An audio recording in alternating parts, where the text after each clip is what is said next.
জয়গুরু সবাইকে। তোমরা সবাই কেমন আছো? আশা করি তোমরা সবাই ভালো আছো, আর আমিও খুবই ভালো আছি। অ্যাকচুয়ালি ভিডিওটা দিতে অনেক লেট হয়ে গেছে, কারণ আমি একটু অসুস্থ হয়ে পড়েছিলাম।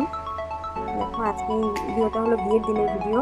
এদিকে দেখো পাপা বৃদ্ধি করছিল, আর আমি কাকিমুনি আমরা সবাই মিলে এদিকে ঝুঁকি পুজো করছিলাম। এদিকে দেখতে দেখতে দেখো আমরা জল ভরতে চলে এসেছি, এসে এখানে একটু ফটো তুলছিলাম সবাই মিলে, কারণ ভিডিও করা সেভাবে হয়নি, এত রৌদ্র ছিল ওই জন্য।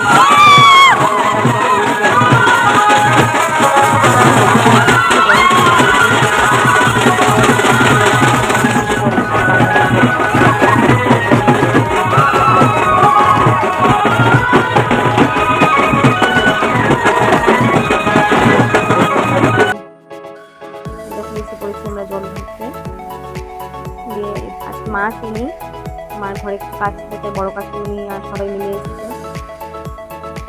কাকি মিলে জল গঙ্গা নিমন্ত্রণ করে জল ধরছে আর কি। দেখো আমরা চলে এসেছি বাড়িতে। এখন দেখো আমি এসে দেখি ওরা সবাই গেট ধরে রয়েছে, ওদের নাকি টাকা লাগবে তারপরে গেট ছাড়বে। সবাই আবার ধামাই দিচ্ছে, ডান্স করছিলাম আমরা সবাই মিলে। এদিকে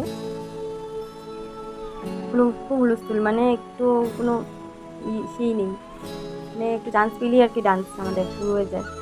এই দেখো একবারে শুধু চলে এসেছি ভাইয়ের যাত্রার সময়, কারণ কি সব ভিডিও করা সম্ভব হয়নি। এদিকে ঘরের কাজ দৌড়াদৌড়ি, যে ভাই দিচ্ছে মা দিচ্ছে ভাইকে যাত্রা হবে, সব ভিডিওগুলো ভালো করে তোলাই হয়নি।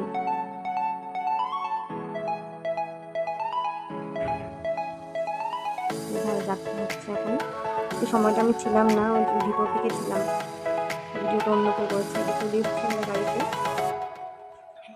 ভাইয়ের সাথে আমরাই বসছিলাম, বোনরা সবাই। আর দীপেন্দু মামার সাথে ভাগিনা বসতে হয়, তাই দীপেন্দু বসছিল ভাইয়ের সাথে। দীপেন্দু আগে স্মৃতি ছিল, বুঝতে পেরেছি আমরা হলি মন্দিরে। ভাইকে জামাই সাথে দেখে সবাই হাসছিল।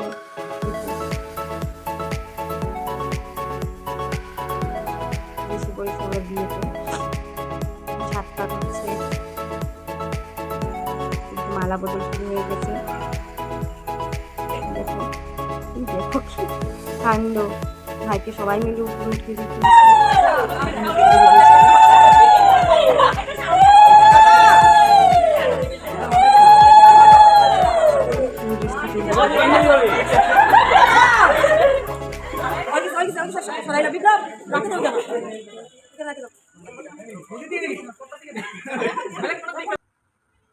এবার এদিকে এখন বিয়ের সব ভিডিওগুলি তুলিনি, এদিকে খই দান হচ্ছে, এখানেই তুলতে পেরেছি ভিডিওগুলো। যা ধোয়া হচ্ছিল তখন, ভালো করে ক্লিয়ার করে ভিডিওগুলো তোলাও হয়নি।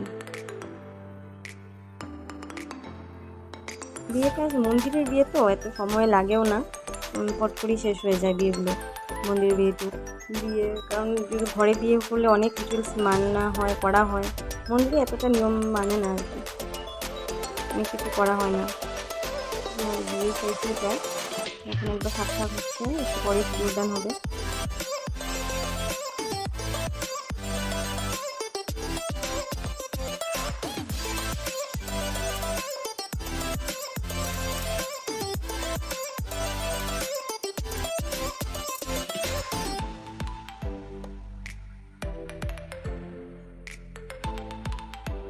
এখন হবে সিঁদুরদান। আমাদের নিয়মে অঙ্কুই দিয়ে পড়ায় সিঁদুরটা, সিঁদুরদান হচ্ছে। সবাই ফটো তুলতে ব্যস্ত।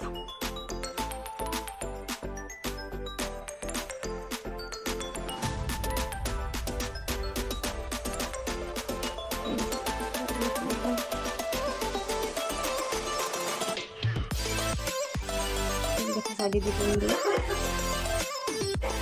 এসে পড়েছে, আমি খুব আগেই এসে পড়েছিলাম ঘরে, কারণ কি দীপেন্দু খুব কান্নাকাটি করছিল। তারপরে ওরা এসে ঢুকে পড়েছে বাড়িতে, বোম ফাটানো হচ্ছে, তখন প্রায় 1:30টার মতো বাজে, অনেক রাত্র হয়েছে। দেখো ড্রেস চেঞ্জ করে আমি অনেক আগেই এসেছি ওদের এসে, দীপেন্দুকে একটু খাইয়ে ঘুম পাইয়ে দিয়েছিলাম, কিন্তু রাত্রে অনেক হয়ে গেছে। খুব নাচানাচি করছে, আর সবাই 5,000 বলছে, সবাই পার্স দেখাচ্ছে, ওদের 5,000 টাকা চাই, মানে আমাদেরই চাই আর কি। দেখো এসব সব শেষ করে এসে পড়েছে ঘরের ভিতরে। মামু দেখছে ঘিয়ের বাটি। তো ভিডিওটা আজকের জন্য এখানেই শেষ।